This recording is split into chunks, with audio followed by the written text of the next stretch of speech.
So The Last Ronin is finally back, and after watching the teaser trailer a few times, there are kind of few things I want to talk about. Obviously, one of the biggest questions people have right now is what this game is actually going to play like. Ever since PlatinumGames got announced, that's literally what everybody has been talking about. Is it going to play more like a Neo Automata game? Is it going to be more like a Ninja Gaiden? Is it going to be like an open world game? Or is it something completely different? Because originally, this project was being developed by Black Forest Games under THQ Nordic, and those are completely different studios from PlatinumGames. Black Forest Games was known for, titles like Destroy All Humans, Fate to Silence, Gaia Sisters, and a few others. Meanwhile, PlatinumGames are known for Bayonetta, Metal Gear Rising, Astral Chain, Neo Automata, and they're also co-developing Ninja Gaiden 4. So right off the bat, that's a massive change in direction. And honestly, that's something that could impact the gameplay in a very big way. Now, before we get into the meat and potatoes of the video, if you could please help a brother out by smashing the like button, share the video with your friends, let me know down in the comment section below what you think. And with that being said, let's get straight into the video. Now, one thing that immediately caught my eyes while watching the teaser trailer was the newspaper headline that reads "Foot takes over city." Now, most people probably saw that for a few seconds and just moved on, but when you actually stop and think about it, that newspaper right there might be one of the biggest clues in the entire trailer. You notice it doesn't say Foot are attacking the city. It doesn't say that they rise to power. It says that they took over the city,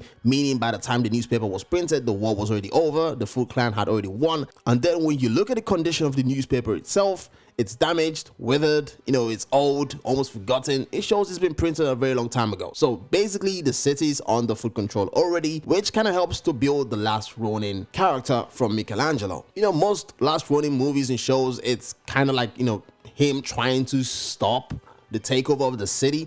But in this game, potentially, city's already taken over. And that's why we're going to be then running around in the semi-open world, because I believe it's going to be a semi-open world. I mean, there will be nuts to not make it a semi-open world game. So I feel like that's the direction it's going to be taken. It's going to be a semi-open world game, and the city's probably already under Foot control, and all we're doing is just liberating it. So we're gonna have a lot of boss fights and etc. Sections that are kind of compartmentalized. You go from one section to the other, different sections, but not necessarily a broad open world game. Now, is PlatinumGames the right team for this game? I'm not gonna lie to you, I don't want to play Teenage Mutant Ninja Turtles running around looking like I'm playing Destroy All Humans, right? So these are completely two different studios, and I feel like PlatinumGames kind of lean towards what this game needs. It needs that darker, kind of Neo Automata combat, fast-paced, combat style, different type of styles. You need the game to have a really good story. Characters kind of already done, because the TMNT, we kind of know who they are. Those who are familiar with it, the character's already there. You just need to draw from the lore and just make a really good game. That's all you gotta do. But obviously, semi-open world, most definitely. Knowing from the history of PlatinumGames, seeing the games they've already done, Ninja Gaiden, Neo Automata, Bayonetta, you kind of know what the game is going to look like or feel like. You kind of know where it's going. And picturing the Ninja Turtles in that same category of games kind of makes sense. Now, I don't know if it's going to be a really hard game, but I think it has to be for it to, kind of flourish and meet up with its potential.